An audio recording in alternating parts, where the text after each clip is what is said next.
30 Thomas Street, Chippendale. 30th of August 1994. Is that right? That's what I haven't started yet. I'm going to say, okay. Joss, are you ready? Okay. Interview with Mrs.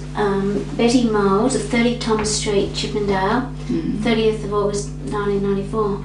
Alias Dickinson. Alias Dickinson, that's right. Nay Dickinson. Yeah. Well, look, thanks very much for talking to me, Betty. Would you like to tell me about where you were born? And I was born in 45 Wyndham Street, Alexandria, which was quite a nice little wooden cottage, but I'm afraid it's gone now. It's been demolished and made all factories out of it. And we were there for about 5 years until I was 5, and then we moved to Belmont Street, Alexandria. That's further down towards St Peter's, and we lived there for till I was about 19. And we had no light, we had no gaslight, we had candles, we had no television, we had no wireless, we had no electric iron.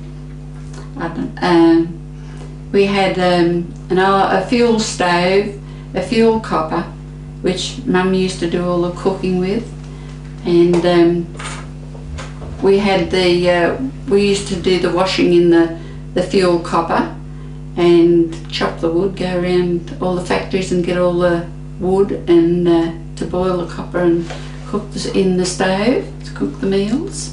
what years are we talking about? I was born in 1925, so I'd say that'd be about 1930.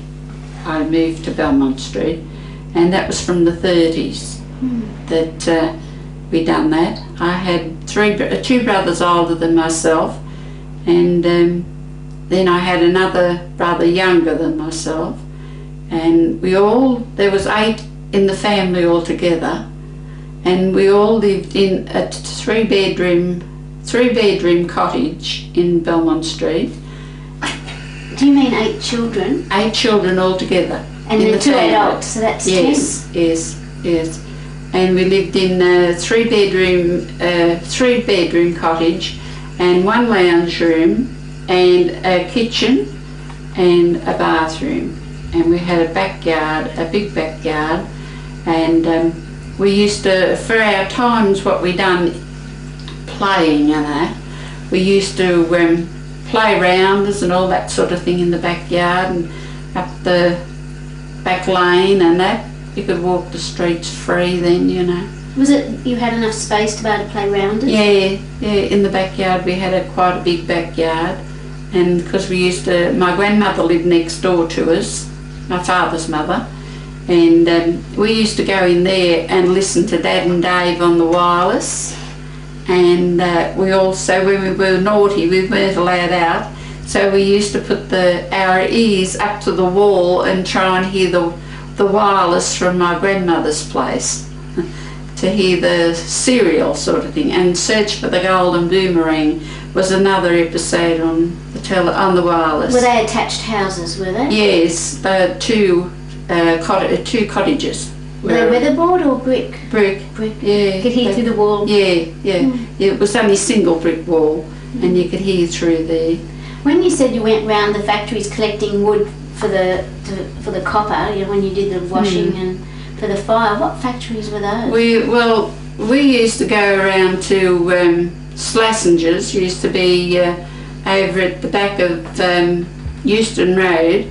We had an old billy cart, and we used to go around and get the wood from outside the factory. They used to put all the wood shavings and wood cuts out there, and then we used to go up to the fruit shop. Up the top of our street was the fruitman. His name was Horace Stubbs, and he used to come around on a horse and cart with the fruit, and we'd go up to his shed and get all of the boxes and bring the boxes home for Mum to light the fires with, do the cooking and that. It was a fuel stove all the time.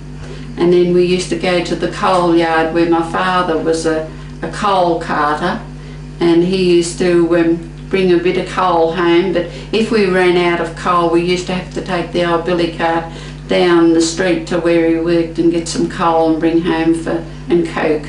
Well, and when you say a coal carter, what do you mean by that? He used to cart the coal to the factories for their furnaces. From a depot? Yes, from the coal depot. And did he drive a truck? No, horse and cart. It was all horse and carts then. And my mum never worked because she didn't have time with the amount of children that was there, but large families were in those days. But those days you'd buy a half loaf of bread for 4pence, and a half a pound of butter you'd get for about 6pence, and that, which, you know, you didn't have very much money to live on, and things were really bad. You had to grow your own vegetables, or my brother used to go down the markets and pick up all the old specks that they had laying around, and vegetables, and bring home, and all that sort of thing, like, you know, from the markets down at the railway. Did your father stay employed during the Depression? No, he was put off, and we had a hard time. They lined up for the dole and all that sort of thing, and went to the Red Cross for our clothes and our shoes and our Christmas things. At Christmas time I can remember us getting parcels from the Red Cross, because he was a soldier. He went to war, and that was before we were born. And then he finished up an air raid warden when the war came here. The Second World War? When the Japs came into the harbour, he finished up an air raid warden, and he served his time, like, you know, as that voluntary. But my father was a very hard man, very strict, he was. We weren't allowed out of a night. If we weren't inside at 5 o'clock of a night, we knew what was coming. We'd get the strap around our legs and around our backside, and that was it. We were kept in. We weren't allowed out after school. We all went to Alexandria School, which was, when we lived in Belmont Street, we had to move then because the house was getting too small, so we moved to Mitchell Road, and that was a bigger place. It was 4 bedrooms there, and that's where we lived, and my mum lived there until 1950, and then I got married and left there, like, you know. But getting back to the Depression time, like, we had good food because you could buy food cheap, like steak and all that. Thursday night used to be our best meal. We'd have steak and kidney pie and custard tarts for tea. But we always had rolled oats for breakfast, and sandwiches for our lunch. We took sandwiches to school for our lunch. Apple sandwiches used to be my favourite, and date sandwiches used to be my favourite, but because they were very cheap. Can you remember your parents talking in front of you about the Depression? Or? No. Oh, my father drank, but he made sure he had his money for his noggin of beer. But my mother never drank or never smoked, never went to the pictures or anything. But yes, I remember arguments and that sort of thing that they used to have. When it's only natural, I suppose, with every family, when they didn't have enough money to buy this and to buy that, there was problems and that. But Mum always found our threepence to go to the picture show. We used to go to St Peter's Pictures, and we used to get in for threepence then, those days. We used to walk from where we lived in Mitchell Road down to St Peter's, because it was just straight down the street. And my 2 eldest brothers and I used to go there. And was that the Saturday matinee? Saturday matinee, yeah. We weren't allowed out in the night time. I wasn't allowed out till I was 17 of the night. That was when I made a big debut and running going to the pictures and that of a night time up to the Lawson Picture Show, which wasn't very far. But no, it was, the kids were all right, you know, in those times. We all played with each other, and we had a lot of friends because having a big family, and all my aunties and uncles all lived around Alexandria way. We used to go and visit them, and every Saturday we'd go up to my nan's in Botany Road where she had the undertaker shop up there, and that was our Saturday afternoon's visit up to Nan's. What was the name of that undertaker? Shine and Field. Shine and Field. And they used to bury you for £7. And I can remember when we used to go up there and play like in the backyard with all my cousins and that. It was sort of a gathering of a Saturday with the cousins, and we still meet now. Like we have a reunion once every 12 months with the cousins that's left, and we used to hide in the coffins and that, and think it was a great joke, you know, to get in the coffins and that. And my second eldest brother, he got in one, and my grandmother had a Chinaman embalmed to go to China, and he nearly had a fit when he never got in another coffin to hide in. But he opened the lid. Yes, they used to embalm because they didn't have freezers or anything those days to freeze them like they have now. And that was all done in the front of the premises, and my grandmother lived at the back of the premises. And they all had fuel stoves, like, you know, but no, we didn't have any gas, electricity or anything. Other people had it. But we were lucky in ways because there was a milkman lived next door to us named Mr. Fury, and his wife only just recently died, and she was 90 something, and she'd lived in that house all her life, and she was a very good neighbour. She always used to give us, if there was any milk or anything like that left over, she'd give Mum the milk for us, because we used to run messages and that for them and that. We used to run messages for everybody to get a penny or tuppence to go to buy lollies or something like that and that. But no, they were the good old days, I'd say. Some say they weren't, some say they were, but I reckon they were. You could walk free and be free and that. But you still had to be, in our house, you still had to be in by 5 o'clock of the night. And was that an unusual imposition? You know, most kids have to be home. Yeah. How old you were? I was, I'd go to school and come home, do my homework, and I was about 7 to right up till we were right in our teens. We still had to be home. And what would you do if you did go out in the afternoon after you'd done your homework? Well, we'd turn around and we'd play in the back lane, or play chasins or hidings, or sit down and draw on the footpaths and play hopscotch out in the street and all that sort of thing. What was the neighbourhood like? Who were your friends there? Well, everybody was your friend there, because the people that lived around that way had big families, and the friend that I had, I used to play Vigoro with her of a Saturday morning.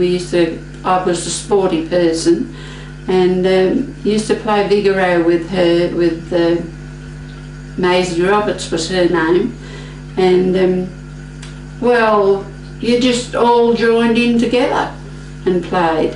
Who were some of the families there? Can you name some of the names? There was the Waymans, and there was the O'Connors, that the chap got bashed down there, you know, in Belmont Street, the old chap, Ogie O'Connor. They were my sister's friends then. They were in the time of my sister's period. There was Martins, there was Barkers, there was Mrs. Roberts and Mrs. Martin and Mrs. Fury and Mrs. Wayman. I think I mentioned those. And then there was Fuller's, Mrs. Fuller, O'Brien's, Sweeney's, Caulfields, all of those old people, Caulfields had a horse and cart wagon that used to go and deliver bricks and all that sort of thing to different factories, you know, when they were building, could afford to build up the factories and that. And a lot of the factories down there, we lived right opposite Metters that used to make the stoves, and there was Hadfields and there were shoe factories. The Line shoe factory, that was where my brother had his, he was taught a trade there, and then he went to the war and come home thankfully. And my eldest brother, he worked in the city, but we used to have trams going by our place then. We were on the main road, and we used to have trams going down from the railway, from Circular Quay, from Circular Quay down to St Peter's. And then we had a tram, used to go around to Metters at 5 o'clock, 4:30, 5 o'clock, to pick the workers up. Well, we used to scale the trams then around and get a ride. When the tram had stopped to pull the point to go around the loop, we used to all hop on the tram and get a free ride around to Metters, which wasn't very far, but it was enjoyable. Yes. And that. And then in Erskineville Park, that was opposite where we lived. There used to be a big water tower there. That's where my two brothers used to go swimming up there. Is it the water supply? Yeah, and just for the trams and that, like, you know, that needed the water, or the horse and carts, they used to have a horse trough on the bottom of it to give them a drink, and that's where the water used to come down to fill the water troughs. And the horses used to pull up there and have a drink. And Erskineville Park. Were the trams pulled by horses? No. The trams went by by a pole. Yeah. They had a pole and the lines went along, and they used to run every night, all the time, down Mitchell Road where we lived. And your brothers went swimming in this water? Water tower, yeah. It wasn't very high. It was high enough, but you had to climb up these iron rungs to get up into them and have a swim in them and that. But we used to go down to, at the back of Euston Road, there used to be like a canal. And I think it's still there. It runs right down to,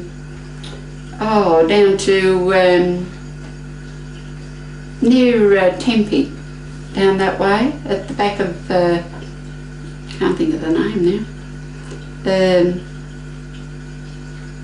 the back of the glassworks, that's right, the glassworks, Australian Glassworks used to be there, and they used to have the canal going down the back there, and at the back of Slassinger's, and of Sunday we used to go over there and used to race little pieces of wood down for boat races and that. But men used to go over there too, and they used to race their boats down there, and they'd bet on them. They had a bet on those to see whose boat won and that. But you don't see any of that around now, you know. It was just, you had to make your own games and your own enjoyment. You know, there's all these horse-drawn vehicles delivering things. Yes. And where were the horses kept? In the stables, in the back of the premises of where the shop, Horace Stubbs, he used to have one horse, and he'd bring him around he'd come around over Wednesday and of Saturday, with the fruit. And his horse used to be stabled up the back lane from our place, and his cart used to be put in the back too. What did they do with the manure from all these Well, horses? you used to take that for your gardens and put it in your gardens and that. And then there was every Friday afternoon we used to get threepence to go. There was a cracker biscuit man come around, and which would sound funny to kids these days, because he used to come around and sing our cracker biscuit man, and we all used to run out the back and get a big bag of broken biscuits for threepence. And it was like a party for us. We used to get the Zuzu mix, which nobody would remember those, I don't think. They were a little tiny biscuit with lollies on the top. and hundreds and thousands on the top of them, and some would have like jam in the middle of them, the little biscuits, which they don't have now. But they had all of the other biscuits, Dora cream wafers and Capstan biscuits and all that sort of biscuits, Arnott's biscuits they were. So you get them from the factory and then come and sell the broken ones? Yeah, sell them to you of a Friday afternoon to get rid of them. And he used to have a horse and cart, but it was all closed in, his cart was. It was closed up the side and at the back and then in the front. And he used to open the door at the back to serve you it had a step up to serve you the biscuits and that. Well, the Depression years, hard years, it sounds like you had a little bit of money for the pictures and... Yeah, oh well... What can you remember of them? Well, to get the big money that we did have, we used to go and... My brothers used to go and get the fruit and that from the markets, and we used to pick the best of it out and put it on a plank out the front of our house in Belmont Street, and we used to sell it. The kids would? Yeah, we'd sell that. We'd sell it to the people in the street for threepence or sixpence or whatever to get enough money for us all to go to the pictures. And what we had left over went in the bowl for food and that for a mother to keep us going. And this was the fruit was collected from the... From the city market. We used to, the fruitman Horace Stubbs used to take my eldest brother down there with him of a morning, and he'd go around collecting all the fruit. It was just dropped, bruised and that sort of thing. And what vegetables was just shot aside, which they didn't think they could sell. He'd pick them up and bring them home in a sugar bag. And we'd take them out, put them on those plank and have them all out the front. Because when one wasn't there, the other brother was there, and when they weren't there, I was there selling the fruit and the vegetables to all the people that come past and wanted to buy them and that. And there used to be a fish shop down the street in Belmont Street. Mrs. Gurney was her name, and we used to go down there and get our fish and scallops and that reasonably cheap, and have a Friday night for tea, and we'd always ask for scraps. And the scraps used to be all of the batter from the fish that was on the top, and you'd often get a couple of good chips in amongst them to eat. And you got those for nothing. We used to say, have you got any scraps, Mrs. Gurney? And she used to give them to us. But no, our family has been around there. Matter of fact, one of my cousins still live in my grandmother's house now, in the same house. But that was in the Depression time. I remember we used to sit on the back veranda of our house, waiting for my father to come home from the hotel. Did he go every day, or was it just an occasional thing? Just of a Sunday and Saturday. But they open on Sundays? No, I mean Friday and Saturday. And because he liked his drink, and which man didn't. They worked all the week, and then when they didn't work, well, it just went to that they could only have it once a week, a drink, and that was of a Saturday. And that's when the rows used to start in the house. He'd come home half drunk, and we were all bundled inside, and Mum and Dad would go hammer and tongs, which is not unusual. But I think everybody went through that with their husbands, when they had no money. They just went through it. But no, we had good times. My father was very strict on us, but my mother never laid a hand on us. But many a wallop we got off of our father. How long was he out of work for in the Depression? Oh, about 4 or 5 years, I think it was. And then when he got employed again, was it back in the coal carting? No, he was employed, he got on the water board. And he used to go over to White Bay. There used to be a bus run up the top of our street, Lowe's bus, and he used to catch the bus to Newtown, and then he'd catch the bus from Newtown over to White Bay, and he worked on the waterboard there for till he was at retiring age, and that. And all he'd have for breakfast would be a glass of milk of a morning. That's all he ever had, a glass of milk for morning, and Mum would pack him a sandwich or so for his lunch, but we always had a good meal of the night, I will say that. A baked dinner of a Sunday. We used to have to clean our shoes on Sunday morning, and before we cleaned our shoes of a Sunday morning, we used to all have to be lined up at the table with a boiled lolly put there and a dose of senna tea. You wouldn't know what senna tea was, would you? No. Well, it was to clean your system out. Oh God. And this was on every Sunday morning. We had this, and then we used to have to clean our shoes to go to Sunday school in the afternoon. We used to go up to the mission in Mitchell Road. What denomination? Sydney City Mission. Oh yes.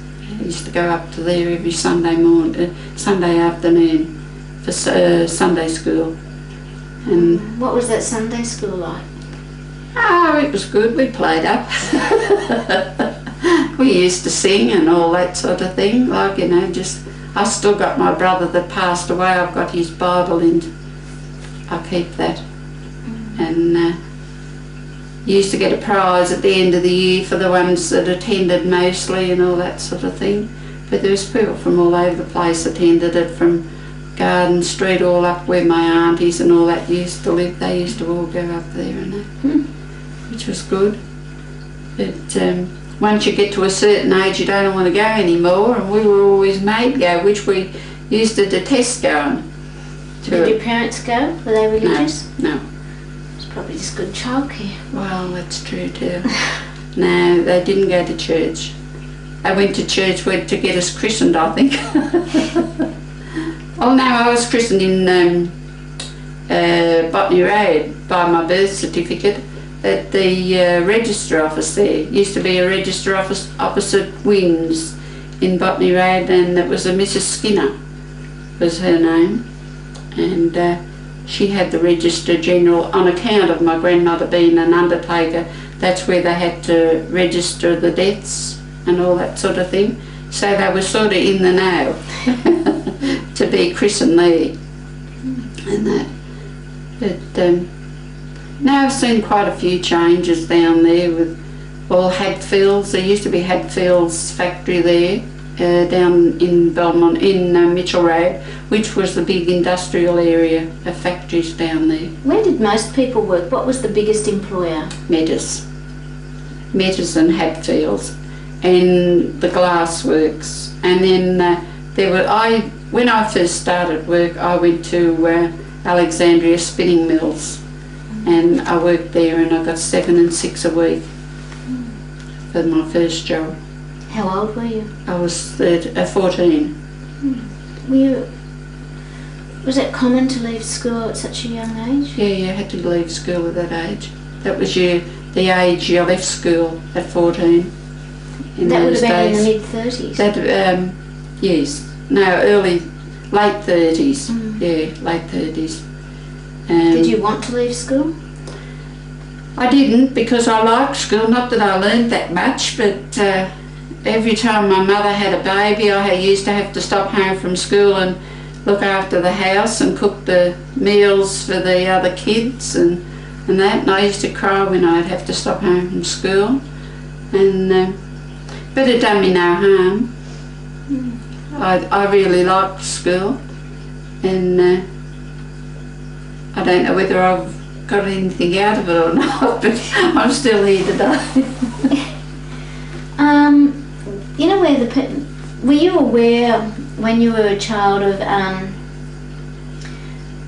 how people felt about their employment? Was there ever any industrial militancy amongst, say either your father or amongst your friends' parents?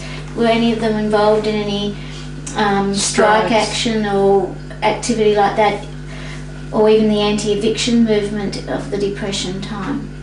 No, my father didn't seem to go in for anything like that, but I think my uncle was involved in one of the glassworks when they had the strike over there, but I didn't know much about that, like, you know, because that was their business, as the saying is. Mm-hmm. We were told to mind our own business when we were kids. The words were you were seen but you weren't heard in our house, and you never repeated anything that was said in the house. Mm. Can you remember any local characters? Oh dear.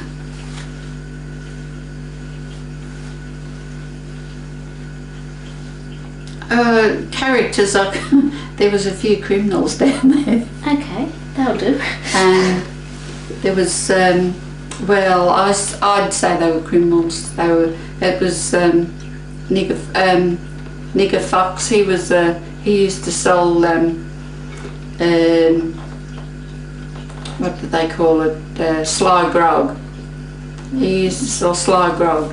What's that exactly? Well, they'd buy the wine and that from the hotel, and then they'd turn around and they'd sell it for dearer prices in their home of the night time. Because there was 6 o'clock closing. Yes, yes, 6 o'clock closing. And because we lived 4 or 5 doors down from them, and they used to come knocking on our door at the night time or early hours of the morning. And this was later on in the years. I'd say, I was married in 44, so I'd say that'd be about 30, in the 30s and early 40s. They used to come down and they'd knock on our door, and my Oh, stop. Cut. I've got to turn my tape over. How's it going, Joss, over there? It's going well, I think. Oh, good. You got the sound turned on, have you? I hope so. It's good. Can you just repeat everything you just said? Okay, I'll just get this to wind up. Can I just have... Stop, yeah? Were you recording then? It's okay, it doesn't matter. Can I have a sip of your water? Oh, didn't you get one? I'll put one over there for you, just. Sorry, didn't think of that yet. Didn't consider it of me.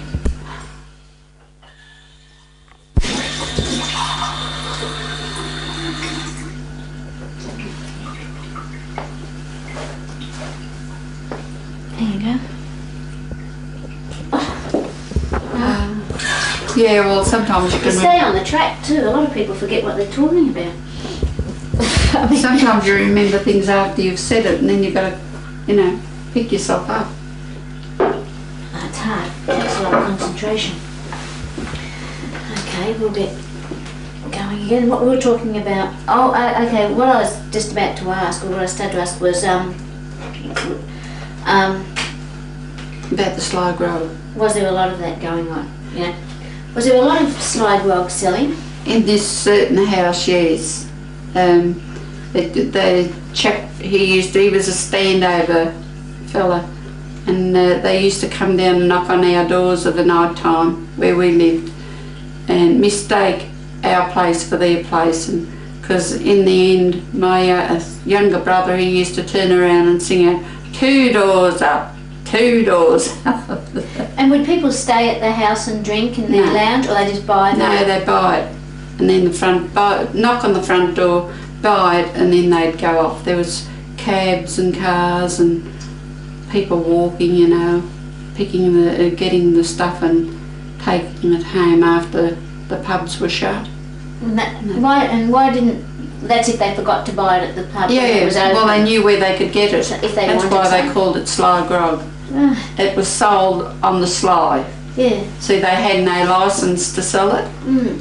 So that's why they called it sly grog. Were there others around the area that you were Could have been. And then there was the bookmakers and all of those, you know, people, but I don't know whether that was illegal or not, but we never bothered about that. We didn't have the money to bet, so went on in the hotels, I suppose. But the betting and all that sort of thing. But I used to go the Saturday after Saturday. I used to go and play Vigoro and ladies cricket, like, you know, when I got up to about 17, and that for the spinning mills that I used to work for and that. They had a ladies cricket team? Yeah, we had a ladies cricket team. And Alexandria Kioras, they were the Vigoro team. They were very well known. Assess Healy used to run that. But I didn't play with that Vigoro team. I played with another Vigoro team because they were all professionals that played in that. Were there anything like razor gangs? This certain person, I think, would have been that I spoke about with the slow grog. Nigger Fox. Yeah. Right. Amongst them, like, you know, sort of thing. But I wouldn't say for sure he was, but I think he was. That was the sort of group they were. Did you ever go on holidays? When I was going to school, I used to go to my auntie's. My auntie used to take me to her sister's place at Barrel. We used to go to Barrel and stop up there for a week. But I always cried to come home because I didn't like leaving home. And another time we used to go, when we were little, we used to go to I think it was called the Sunshine Home over at Manly. They used to have a place over there for poor kids from school. They used to go over there for a week and that, but you didn't have to pay any money. They paid your way, like, sort of thing and that. But used to be nice, but when you're with strange kids, you get a bit homesick and that. And I was sort of homesick all the time. Did your parents take you to the beach, or did you ever go into the city for a day? We used to go to Manly of a Sunday afternoon. My father would take my sisters when they were little to Manly. We never went out that much because we didn't have the money to go, and you didn't have a car then.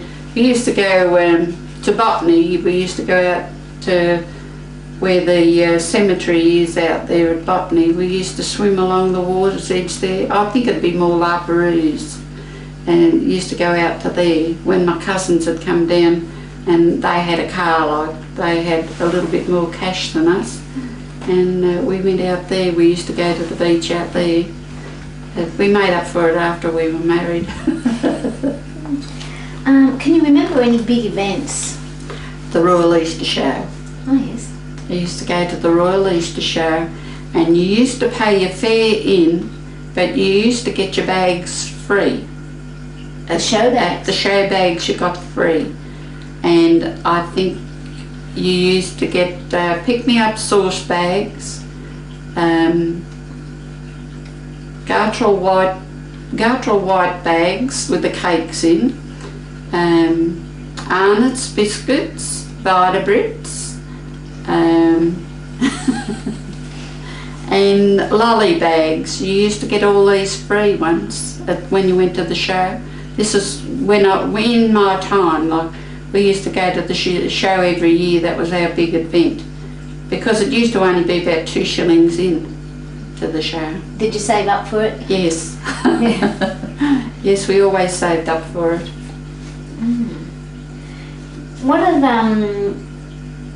What smells do you remember? Did you can remember any? Yes, we used to go past Barnes's Meatworks up in George Street, Waterloo, and we used to, and Peter's ice cream factory was at the back of that, and every time we'd go to my auntie's in Garden Street, Alexandria, you could smell this horrible smell of all of the meat being boiled down and it was shocking. It used to make you sick. And then there was the fumes from the, where was that from now? Oh, you could smell the fumes from the brewery, the hops and that. You can still smell them sometimes. Other than that, no, you had the smell of the grass, which I don't like, the clipping when the grass is cut from the parks, because we lived right opposite a big park, Erskineville Park, and they used to cut the lawns there and that in the park, and the smell of the grass used to make me sick.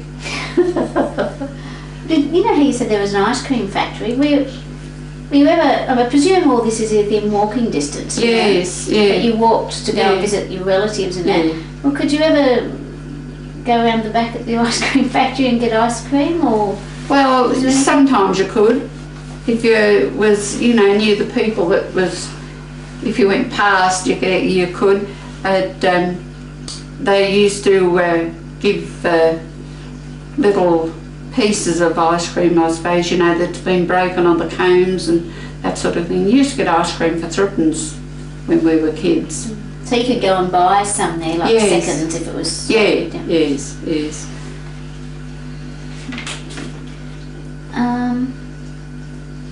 Where did you do your shopping mostly? When we were young. Well, how did your mother, with 10 children, no transport, how did she do the grocery shopping? Used to take the pram.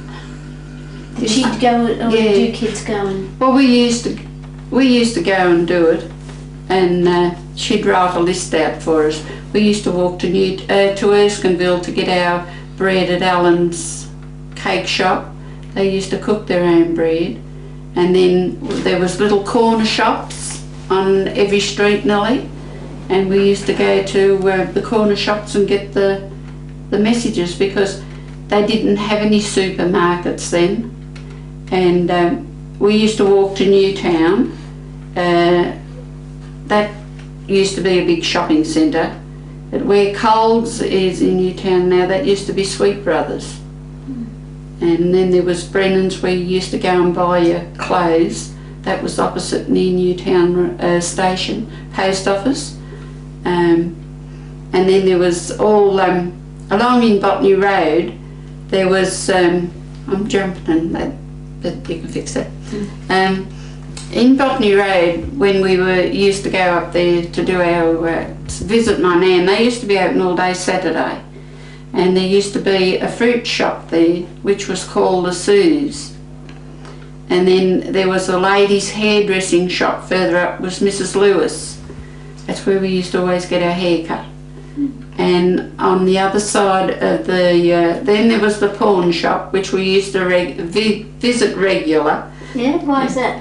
Well, I used to take my mother's rings up and pawn them of a Monday to get enough money to get some food, and then when she got paid of a Friday off my father, I used to catch the tram up and get them out.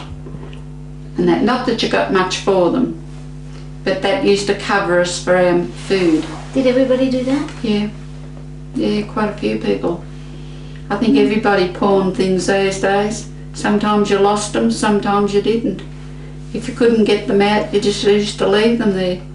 Did they charge a lot of interest? Yeah, there was a fair amount of interest on them, because they knew you couldn't pay it and that. But you'd have to be feeling quite desperate to do that.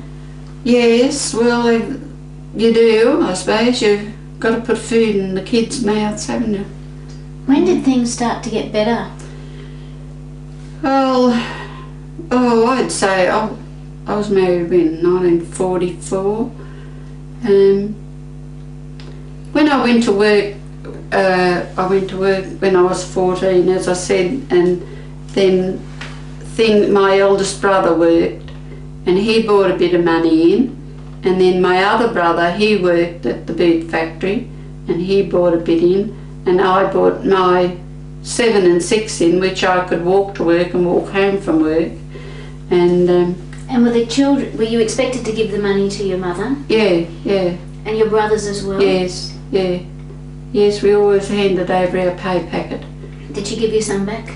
Yeah, 2 and 6. And that. And so that made it easier in the family? Yeah, it made it easier to feed another 6 mouths, 5 mouths. Was the family close? Yes, we were very close. And When you say were you close with your father, or were the children we're closer to our mother and the kids, all the kids. Yeah, we all used to.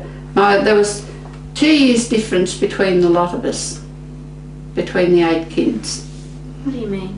Well, I was born in 25, and my eldest brother was born in 24, 23, 21. 1921 he was born in, and my other brother was born in 1923, and I was born in 25, and then I had another brother born in 27, and a sister born in 29, and it went 2 years. Did your mother breastfeed for a long Yes, time? always. For 2 years? Yeah. You do know what I mean? Like Oh no. So No, about 12 months. Yeah. might have been providing some sort of contraceptive protection. Well, I don't know. Supposed They to. didn't have any contraceptives then. But You know, your father, he was in the First World War. yes, And you say he's very strict and disciplinarian and a bit cold and distant. Have I got that right? yes. Do you think it was his war experience might I have done think it that? must have been because we found out that he had been gassed. He had gas in his system from the war. And what did that mean? Well, I don't know in medical terms what it meant, but he used to come out all in a red rash all over his body and his arms and his legs, and I suppose, seeing people blowing up and that sort of thing, you sort of think of these things the same as my brother. He went to the 43 war and that, and he thinks of things, himself. Now he has nightmares over it. He got malaria and that sort of thing. But I think from my father being so strict with us was what he's seen overseas. When he broke out in the rash, was it just occasionally or did he have it permanently? Well, he did have it permanently on his body. It must have been really irritating. Yeah, well, he used to wear flannels, like a flannel material, and that was made into those, like the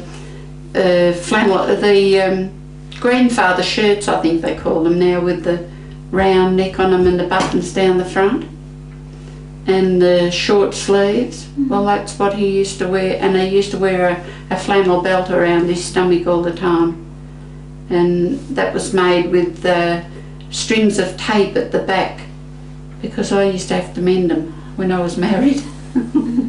So he wore those all his life when he came home from the war. And he came back with do you not know if he got offered any medical treatment for that?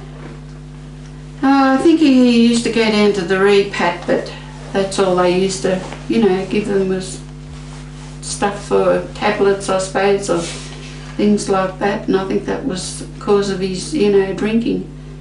Was he irritable? Yeah, very irritable. Used to know when to keep away from him. Did you have any idea how your mother felt about? Was she married to him before the war? No. My father went away, and my mother was married when she was 29, and my father was 29, 30, 31 when he got married. And that would have been, what, 1920? Or? He went to the, yes, my brother was born in 1921, yeah. About 1919 or 19 going into the 20s.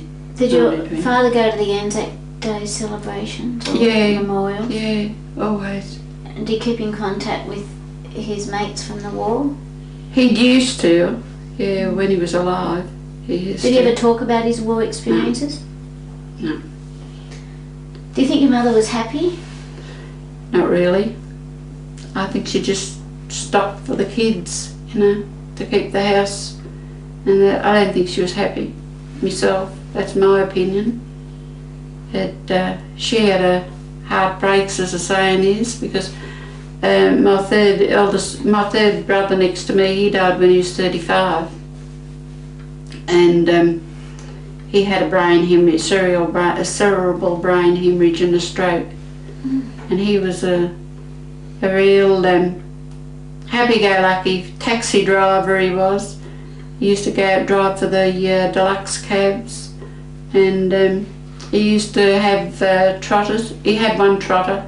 He was with the boy Hartley's that used to live down in Buckland Street in Alexandria, which I think that was later on in years, that was a real upset of my mother when we all got married, and because Mum always turned around and she says that you all went and left her, like, you know, he was the only one there, the single one.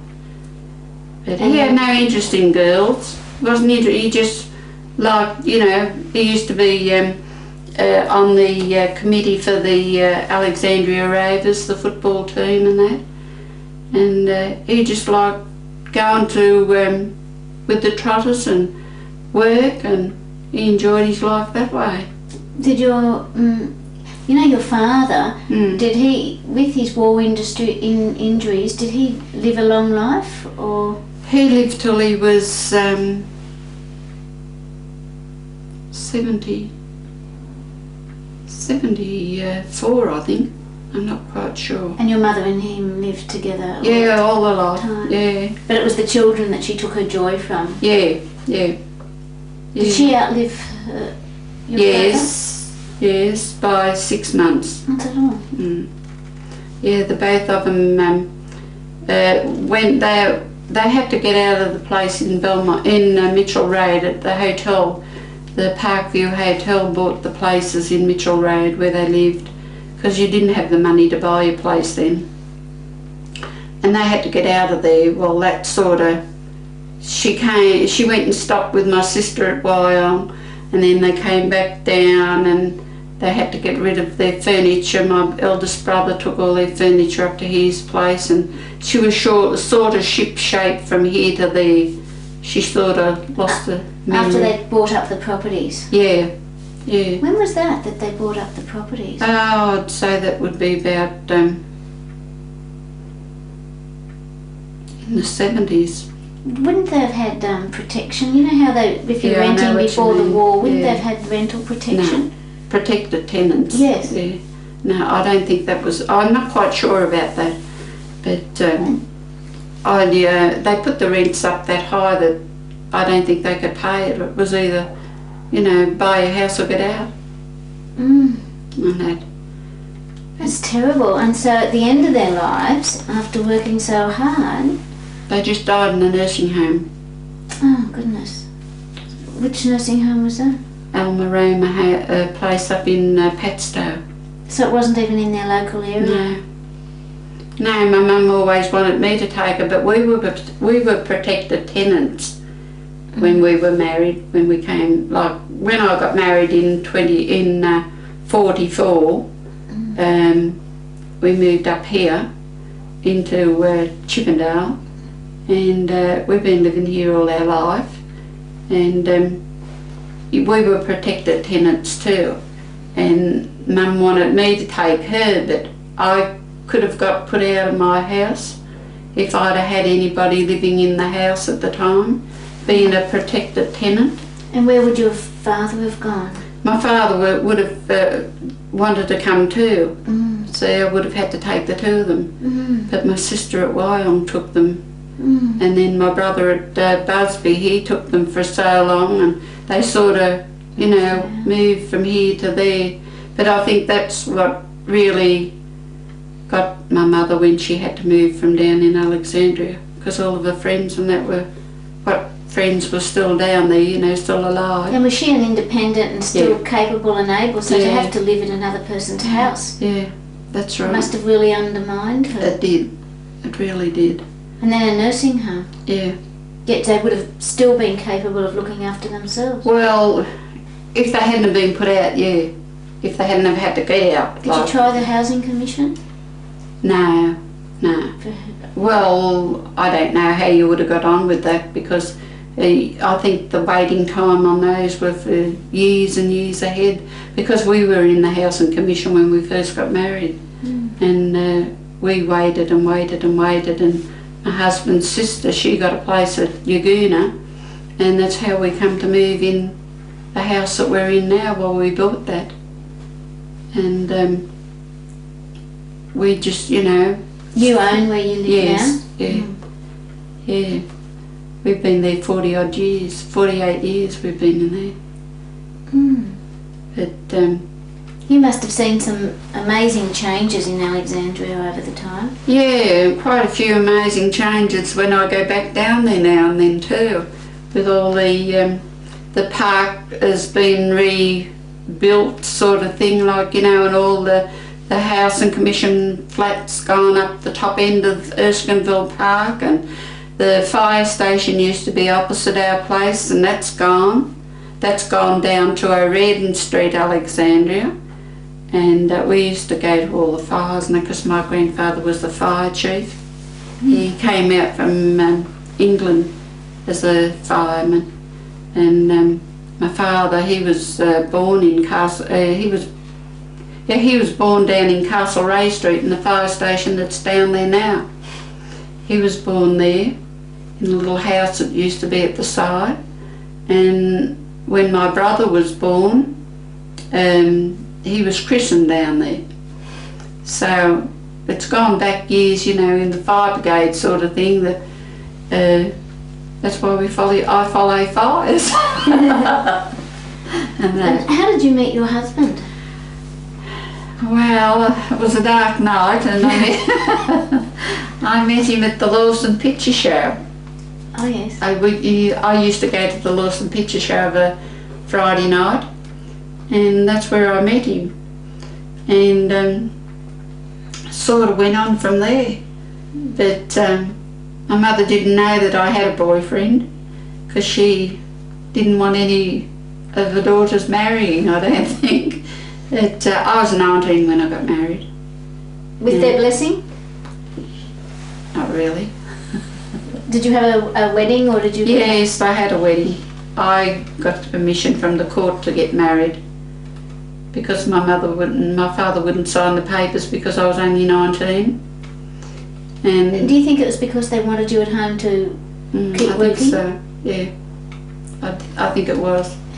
How did you feel? Oh, a bit down, you know, but what can you do? I was the first one to be married, and my brother was at the war, which made it worse. And my eldest brother, he never got married until about 10 years after I got married, and he got married on my wedding anniversary. And but his wife's departed now. She died of cancer and that. But no, we had good times. As I say, I've relived my mother's life over with my husband drinking, and when we were young, like, you know, and I had the one son. I had him 12 months after I was married, and we just went on from there. We went through bad times too when we were married. I can remember I lined up for food when my husband got put off of the gas company when they were on strike. When was that? That was in 45, 50, in the 50s, that was. And I went down to the Benevolent Society down near the Empire, which used to be the Empire Picture Show. That's where Her Majesty's Picture Show is now. And I lined up there for food, and I got food, and then I think we had I got the money for my rent, which was only $7 and $6 a week. And then I think they bought later on they bought the dole coupons in. For your clothes, you got a book, and I still got my identity card, by the way, from when I first started work, to say I was able to start work. You had to have an identity card in the wall, and I've still got that inside. But you used to get coupons for butter, sugar, meat and clothes, and you were only allowed so many coupons for each person. Well, if you didn't like butter, you went and got something, give it to somebody else for bread or something like that. But many a time we've sat down to bread and dripping for our meal since we've been married. And that. things haven't been really well. Like, you know, we haven't been rich. We're still not rich. What brought you down to Chippendale? When I met my husband. And he was a Chippendale person? Yes, he lived around here all his life. And he come from Gumbo, from the country when he was 3. But, you know when things were hard, was that in the 50s? Yeah, 50s and 60s. Everyone talks about that being sort of full employment and lots of work. It was, it depends on what sort of work you wanted. But my husband, he joined the gas company, and he was working for the gas company. No, he was working for your air conditioners, that's right, when I was pregnant. And that was as a truck driver. And then he left there and he worked for Dick Edwards. He was a carter too. He used to live in Wyndham Street, Alexandria. And then he turned around and got on the gas company. And then he got onto the council, the city council. He changed over from there and he was on there for 35 years before he retired. But he had spells of unemployment? In between the gas company and the period ones, but when he got onto the council he was right. He had a permanent job there. And there wasn't unemployment benefits even in the 50s? No. So if you were unemployed... You were unemployed until you scraped around till you could get something. Oh, you could, as I say, you could go down to the Benevolent Society and fill in a form, which my husband was proud. He didn't like taking charity. Well, how do they treat you? Sometimes the government these days seems to be handing back social welfare back to the charitable organisations, but sometimes one gets the feeling that you're supposed to feel grateful rather than, like at least when you get unemployment benefits, it comes in the mail and it's impersonal and it's a right. But if you have to go to a charity, how did you feel approaching a charity? Not very good. Well, how did they, and what was their attitude to you? Well, you had to fill in a form and give them all your information and that, and how much rent you paid and all this sort of thing. Every time you went? Every time you went. But luck happened, I only went for about a month and then my husband got work. He was getting like a day here and a day there, that we were getting enough money to pay our rent and that, but we weren't getting enough money to feed ourselves half the time. And when you filled out the form, were they, you know, impersonal about it and just were pleasant, or? Oh, very pleasant. Yeah, they weren't nasty or anything like that. And were they patronising? Yeah, they used to just say, I'll sit over there on the seat and your name will be called, and then I used to walk from here down to the railway and get me little parcel of half a loaf of bread and a tin of jam or half a dozen eggs, or you used to get I think you used to get half a dozen eggs and a voucher for meat. I used to go to Elvis, the butcher's around the corner, and then you sort of got a voucher for vegetables, and you got your butter and you got your tea, and you'd come home with just a little parcel. And then if you were still down at Christmas time, because you got your endowment, then you got, when you had your first child, you got $5 a month, 50 cents a month, 50 cents a week, £1 a month. That was your endowment then. So what changes have you seen in Chippendale? Quite a lot since the university started to take over. All the houses been pulled down, and down the bottom of our street where we're living now, there's all new houses being put up down there, and the hotels have quite a few of the hotels have gone. They've made them into residential area. And do you think the university influence is good or not? Not really. And not around why? here. Well, the parking for instance, you can't park in your streets, and you've got to wait till they move, and then if you've got a car you've got to move down, and you can't get around the streets. The council bus can't get around the street where we live, because I go to Harry Burling Centre, and you can't get around the corners and that in the bus. Not that I expect to, because while I can walk, I walk.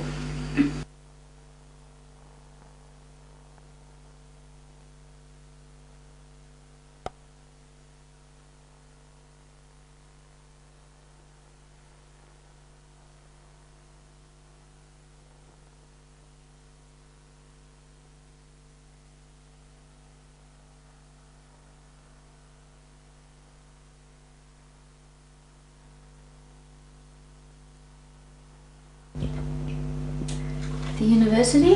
I think the university is trying to grab too much of Chippendale.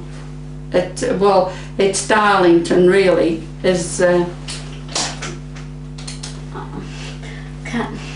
Oh, sorry, that tape just finished. I should have just pulled it out.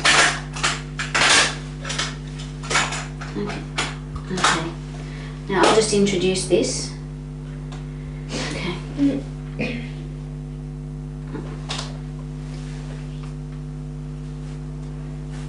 Interview with Betty Moulds, tape 2. Yes, I think the university has taken over a lot of, it's classed as Darlington, but we're classed under Chippendale, or really Redfern. You can either have either one. But I think they have taken quite a few factories and all from around this way since I've been around here. They've taken old Darlington School. The whole lot of that's gone all bar one classroom, which the university students use as a music room now in the Darlington Road.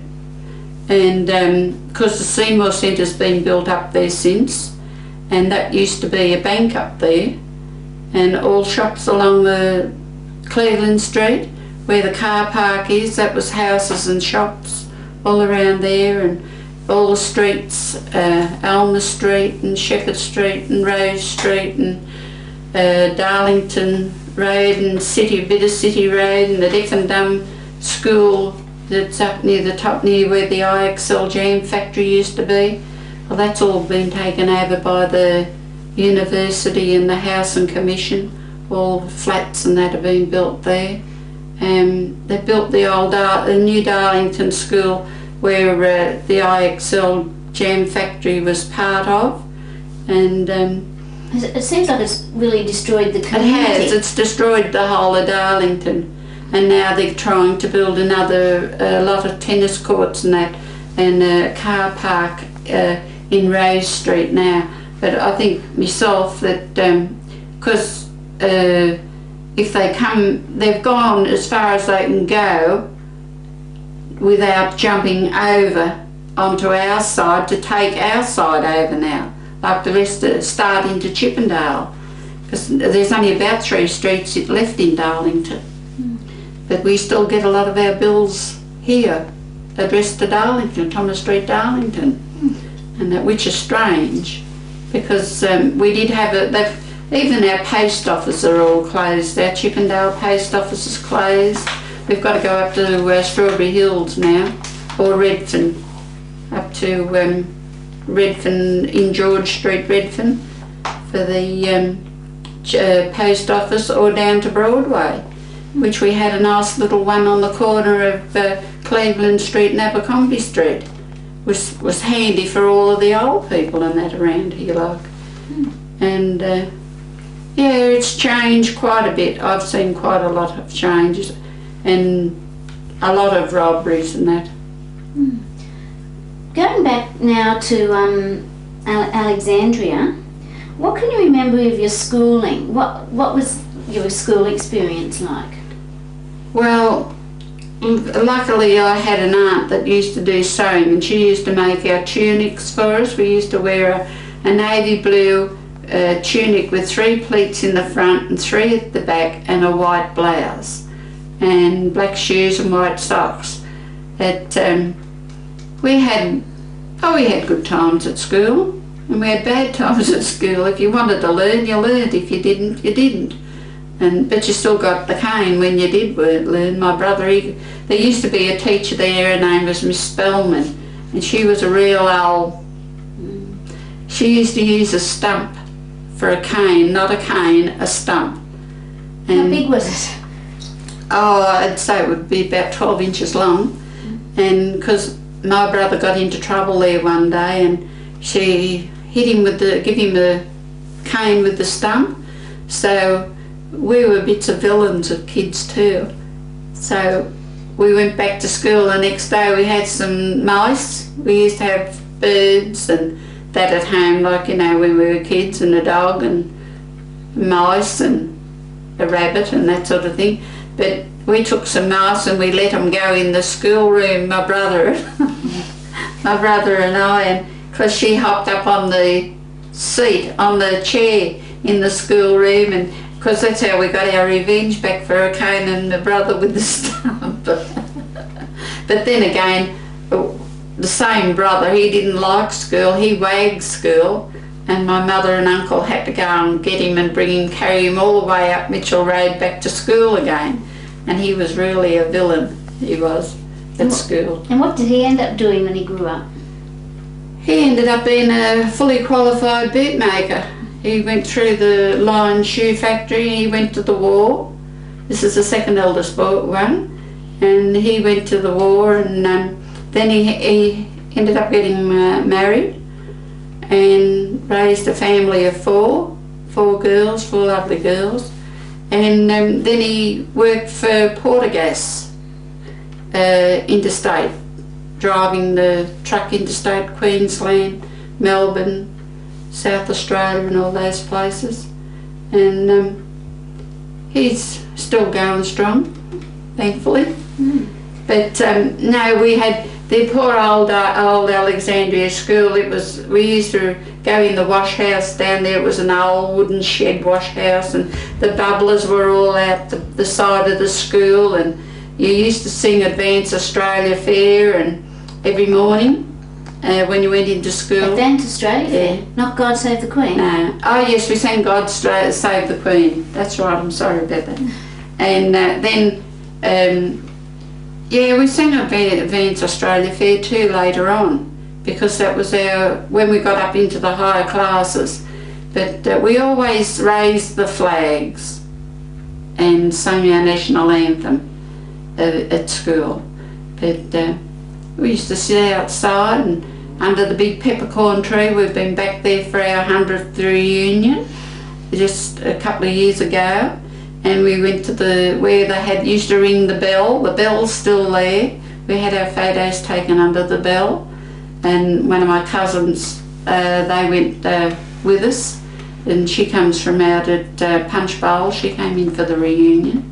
I met quite a few old friends and that, you know, that we went to school with, which we never ever thought we'd meet again. Did many people, when they grow up, stay in the area, or did they move? No, quite a few of them stopped in the area. Quite a few. I go and play bowls with the Harry Burling's centre around here, and I meet quite a few people that I went to school with at Alexandria Centre, and they're still there, living in the same houses that they lived in. And quite a few of the people that, like, you know, down around that way live in the same houses and around the area. But quite a few of them's passed on. But oh no, it was good down there.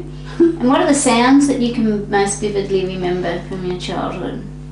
Oh, the trams going down at 12 o'clock of a night time or through the night, but you get used to that. And the cars and all the fights and that used to be up in the corner of the hotel and all that sort of thing. And there was fights in the back lane and all the cats and that running around as usual and that, but other than that it wasn't too bad. And because Metters used to blow their whistle at 12 o'clock every day, and that was, we knew when it was 12 o'clock and 4 o'clock for them to knock off. They used to blow their whistle to let them know like it was knock off time. Was it a wild neighbourhood? No. Was it suburban? It was everyday ordinary people. Like, you know, it was, nobody thought anybody, one person thought they were a bit higher than anybody else, but... Who was that? You have to name the name. Just what was their occupation, say? Or? Oh, well, they were, you know, people that was a bit, thought they were high above us and that, and they thought, well, they were getting money through unregistered things like the Sligo. Oh, Those really? Yes. They thought they were better than what we were. But everybody in the area was basically, they were basically working people, Working weren't they? people, yeah. Everybody was working people. I had an uncle that owned a couple of houses and that, and they lived in Lawrence Street, and they were, well, his daughter, she used to go to St Mary's Church, you know, and that she was a strict Catholic, and not that I had anything against them or that, but they were everyday living people just like everybody else. They seen you in the street, they talked to you. And we used to get my cousin's hand-off clothes sometimes to wear. We were the poorer family, and that's how we sort of used to go down and visit them, and then we'd come home with a bundle of clothes and that, which everybody else did too, I suppose. Had everybody's hand. Well, they're doing that these days, aren't they? From giving people, like, you know, if you've got sisters or brothers, they hand them down, their clothes and that. But it was quite a good area, I liked it. Was the population stable, you know, or were there people, did you know most of the people Yes, in the area? yeah, quite. I knew nearly everybody around. On the side that we lived, because Alexandria was a big place, a big suburb. Yeah, how far did you roam in terms of, you know, when you were a kid and you could go out on Saturday and Sunday to go out and play, what was your territory that where you would wander? Well, Saturday I used to, well, as I say, I used to go to Vigoro. Well, we used to go to Moore Park, but we always caught the tram. But what about, even, how old were you when you were catching trams? Well, 13, 14. When I went to work, when I first went to work, I used to catch the bus. The second job I had, I worked at Parramatta Road, and I used to have to get from Alexandria to Parramatta Road, Camperdown. Well, what about when you were under 10? When you were just a kid, foot slogging it around the place, how far would you, what was your territory sort of thing? Just around the back lane and around out the front. Did everybody play in the back lanes? Yeah. Was that because there wasn't that much traffic, or? No, there wasn't that much traffic there. There wouldn't have been much traffic out the front, really, if there was still horses. That was a busy road. Oh, it was? Yeah, there was motor cars and that there, and that. But we weren't allowed out in the front on account of the trams and all that sort of thing. But no, we played up the back lane and down the back streets. And the park, Erskineville? In the park, yeah, we were always over in Erskineville Park because that was just across the road. They had a walkway there, not a walkway, but the lines that you could go across, and that near the letterbox. There used to be one of those red letterbox things on the corner, and you used to go across there and play in the park, because and then they shifted the oval used to be further up, and when the Housing Commission took over that top part, the oval came down further onto Mitchell Road, and they built a wire fence around that. But that's where we used to play, in the park and out in the front and in my grandmother's backyard. It would have been hard for you to get away with doing anything you weren't supposed to be doing if everybody knew you. Exactly, yeah. No, nobody dobbed on anybody else, as I say. It was good. It was really good. And not only that, you used to have your bath of a night, and you'd, as I say, we had no TV until 43 or earlier. You mean radio? Wireless? We had no radio or wireless. We used to read our books by candlelight. I was wondering what you did in the evenings. Yeah, we used to all sit in the front, in the lounge room. All 10 of you? Oh, well, my father used to go to bed, and the littler ones would be in bed, and we used to read our books or play dominoes or play, you know. Did you talk? Yeah, we talked. We were a talkative family. And Did you have a game of Monopoly? Did you have Monopoly? no, not those days. We didn't have. We had snakes and ladders. Did you play that? Yeah, and dominoes and Cards? yeah, grab. We used to play grab or snatch. We used to play, but Then did your mother play with you? no. She was always busy, either washing or ironing, and she used Was that a to. lot day long? Yeah, she used to get up early in the morning and she'd go to bed late of the night, because to iron she used to have to use a flat iron. Do you know what that is? And I've still got her iron. Then you have to heat it up on the fuel On the stove. stove, yeah. The house must have been terribly hot in summer. Yeah, it was, but nice and warm in winter. Do you think that she would have worked harder than your father? Yeah. Rearing 8 kids, I reckon, yeah. Because she would have been up to get breakfast. Yes, she used to get up and get my father to work, and then she'd get us to school, and then she'd scrub the floors. We had no lino on our floors. We just had the bare wood, and we had, as it came back in now, the wood tables. She used to scrub those with the scrubbing brush and sand soap. Every day? Every day. Used to be scrubbed, and we didn't have chairs, we had stools to sit on. We couldn't afford chairs. We used to have the stools to sit on, and they were scrubbed every day. You mean benches along like that? Yeah. Forms? Like I had in the school. Yeah. Yeah. We used to call them stools, big stools. And we What else were, would she do? Because you often stayed home with her, didn't you? when she had babies and that. Yeah. And I had to do the same things. And every day she'd do that? Yeah, every day she'd scrub the table. And there'd be the evening meal? And Yeah, cook the meal, cook the evening meal, cook. The stove was never stopped. She used to cook a lot. That's one thing I will say. She was a good mother. And then she'd end up going to bed later after your After father. we were all bathed and everybody was in bed. Did you bath every day? No, we had a wash every day, but we used to have a bath every Friday night.